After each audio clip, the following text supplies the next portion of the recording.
All right, Maria, thank you. Joining us now is White House National Security Advisor Jake Sullivan. Jake, good morning to you. It's great to have you.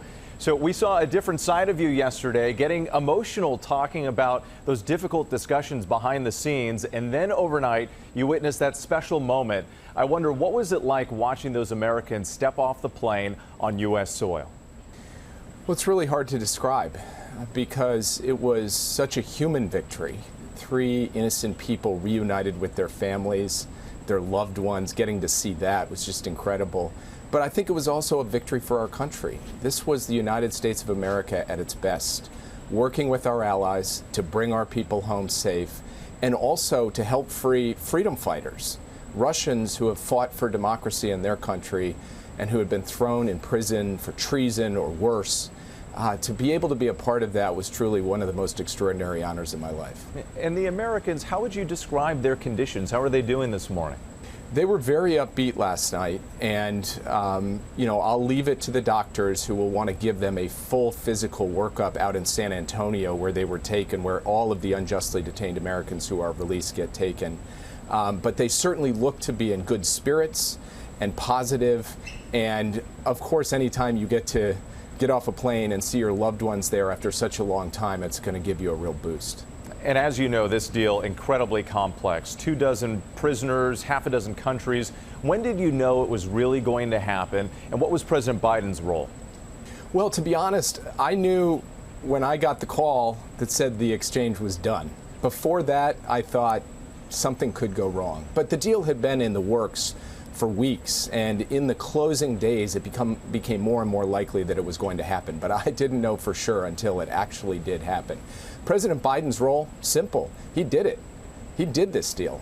It would not have happened without him because it was his relationships with key allies that unlocked the elements we needed to put this deal together, and it was his direction to me and our team that said, figure out a way to execute this so that we get these people home, and that's exactly what happened. And of course, as you know too, the key to this deal was Krasikov, the convicted assassin who is being held in Germany. How do you respond to criticism that these types of deals only encourage Putin to jail more innocent Americans, to use them as bargaining chips in the future?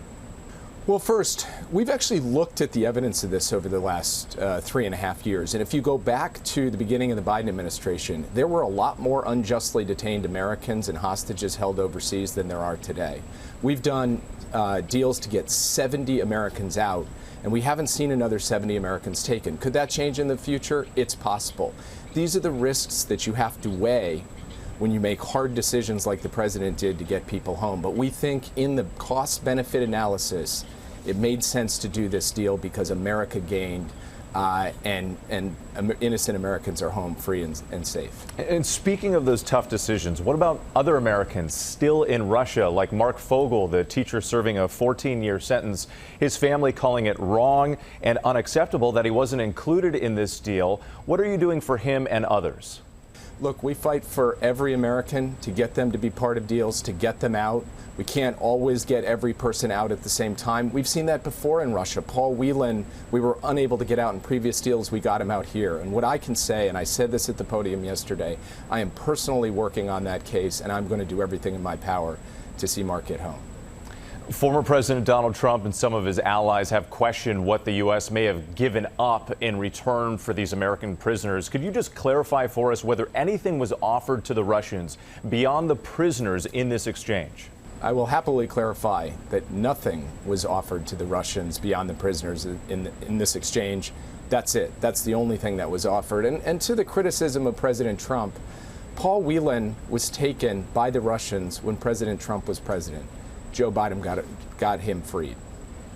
Jake Sullivan for us this morning. Thank you so much for your time. We appreciate it. Thank you. Rebecca?